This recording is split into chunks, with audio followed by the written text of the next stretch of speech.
few, I've got some notes here, so excuse me looking at my phone. I'm so organised. Oh, actually, this is even better. Look, we've got one. Look at this.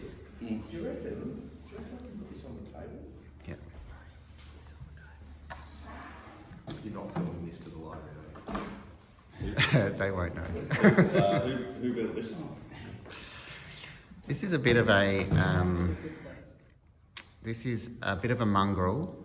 So its front half was like a manufactured go-kart, and the back half got built by the homework club, which actually runs out of the library here on a Wednesday. Yeah. It's a ripper.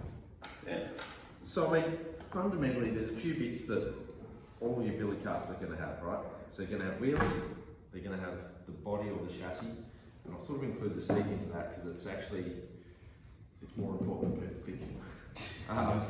And then the other main bits is the steering system, and this is quite a fancy steering system, and then a braking system, and looks like, true to its name, the braking system is broken. But you know, that's those are the main components that you're all going to need fundamentally. And then it's really, and there's like probably about 1 billion different ways you can do it, right? And you know, the guidelines give you some rules, and we'll go through those in terms of wheel sizes, dimensions and weights, and a couple of little rules on the steering which I'll talk through, which can be a little tricky to understand. But fundamentally, that's what you need to achieve, is you have a chassis with a seat. You don't have to have a seat, but it probably makes sense. A steering system, wheels, and a braking system. So that side seems pretty simple. I think we'll just quickly talk about each of those. So start with the chassis and seat. So the chassis just needs to be some sort of a frame. It's just got to be relatively rigid, right, and not break when you sit on it.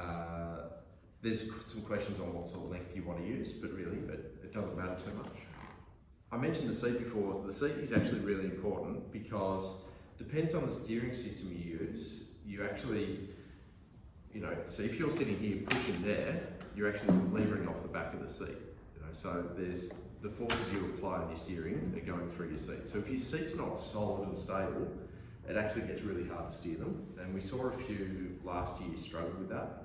Particularly with the classic, I'll draw it from above, the classic box billy cart, where you've got your piece of timber coming out and then a cross bit of timber with a wheel on each end of it, you know, so that just pivots. With that style, because you're sitting back here and you've got a leg on each side, you're actually pushing backwards against the seat a lot. So if you have classic style billy cart and loose seat, it's really challenging. It's really hard to control for you, right? So that's why, you know, don't underestimate the importance of the seat in making your life really easy and making it really easy for you to drive the billy cart. Right? So that's sort of chassis and seat, pretty straightforward. The wheels are always a really big question. We'll go through the rules on the wheels at the moment, but fundamentally, you know, the bigger the wheel you get on here, the better in terms of the speed it goes. So if you think about, you know, bicycles, you know, the fast road bikes have quite large and very thin tyres on them. So quite large wheels, very thin tyres. So they do that because it's less drag. So drag slows you down when you go down the hill. And you actually end up with, it just rolls better because of the fundamentals of those larger wheels, right? So this is a good example. So these rear wheels on this would roll much better than the front wheels because they're thinner than these and they're bigger diameter. You know? So the bigger the diameter wheel, the thinner you can build it, generally the better. You know? So one thing a few people used last year were wheelchair wheels. They were pretty good. Now they were right on the design maximum. So we had a few discussions like it was 1 mil over sort of thing, but we ended up deciding to allow them because it's something that you can find relatively easily, And I think some people have found they've just been for wheelchairs that have been scrapped at tips and that sort of stuff. What's the maximum for a wheelchair? I think it's wheel? for any wheel. I think it's 750 mil. For the wheels, it's 500. 500 is it? Sorry, yeah. Is that You're saying the seats? Is there a limit on the seat size? Or? No. Okay. No limit on seat size. No issues there. You've got some overall dimensions of the vehicle that you need to fit into, but we'll work through that in the next little step. If I had some wheels that are 507 millimeters, would that be allowed? What style of wheel? It's a bike wheel. Bike wheel. 507. Yeah, it says on the ring that it's 507. Do you know? So possibly. So the question will really be: is it from the rim to the rim that's 507? Because if it's that 507 and then you add the tyre on, you're probably going to be at like 530, 540, and we probably have to say no to it. Okay. So you probably just want to measure that. It's borderline. So the specs say 500 rim. Rim to rim. Not to thread. I mean, not to the tread. Correct. Yeah. So you can go like. So you can go a little bit bigger. So the rules are rim to rim. So what they really mean. Do you mind if I draw on this? Go for it. So that bit. Yep. To that bit. Yep. So you measure from there to there, and that's your rule, right? So in theory, this is one of the little workarounds we thought of last year. In theory, you could have a rim that big, and you could have a really tall tyre.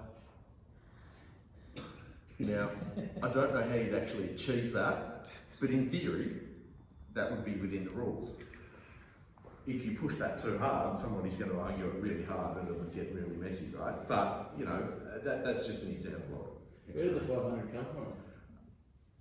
I think it's a generic rule of, was it the Red Bull billycart thing? I'm not sure, but it was thought that it was a good size. I think it's a standard. Well, I think that's a standard wheelchair size, and some bikes and some. Yeah, so it kind of meant that you could get pretty much any kid's bike, or wheelchair, or like a wheelbarrow or anything like that would work. But it also, I suppose, it prevents the big carbon fibre, speed bike racer bike wheels and that sort of stuff. But yeah, plus it's not really obviously like a race. It's like who finishes first. But this isn't like trying to go as fast as a human possibly can go on a billycart. So there's a race in the Castlemaine run, and theirs is just downhill, and it's like go as fast as you possibly can. This one is a little bit more about the experience and steering and braking as well. So we don't want carts to be going massively fast. So it rules out road bike wheels and mountain bike wheels. There's a lot of those around. Yeah. And there's not too many 500s around. Shame. This is the type and size of wheel that we're expecting most carts would have. So that's what, I don't know, 300, 350? Yeah, 350. We've got BMX wheels that are 400 rim to rim. Yeah. Perfect. Yeah, perfect. So that's a quick chat on wheels and tyres. Steering. So this is actually a really good example of a pretty fancy steering system. So there's really two main ways people do steering, right? One is this style, whether it's a wheel, it doesn't matter what it is. But the mechanism, if you look underneath, or just if everyone just gets up and sort of comes around and has a bit of a look at the mechanism here. So all that's happening is this rod is attached to the steering wheel, and then it comes down underneath, and then all it's doing is it's pushing this rod sideways one way or the other, and then that is offset from the centre of the front wheels, and that's what's achieving the capacity to turn on, right? So that's a pretty fancy steering system, and there were a few last year that sort of did similar sorts of systems, and they work really well. They give you really good control, you know. So that's the upside of them. There were, but I would say, you know, probably 15% of the carts had that. Most of them had this style arrangement, you know. So the classic, you know, T style. You put your feet on there, a rope on each side, and you just go for it, sort of thing, right? So one of the rules around this is how far this can actually turn. So if you imagine I'll do it in a different colour. If you're turning that way, so left, if we're looking down on it, this would come across, and your wheels would be out like that. And if you were turning right, it would go the other way.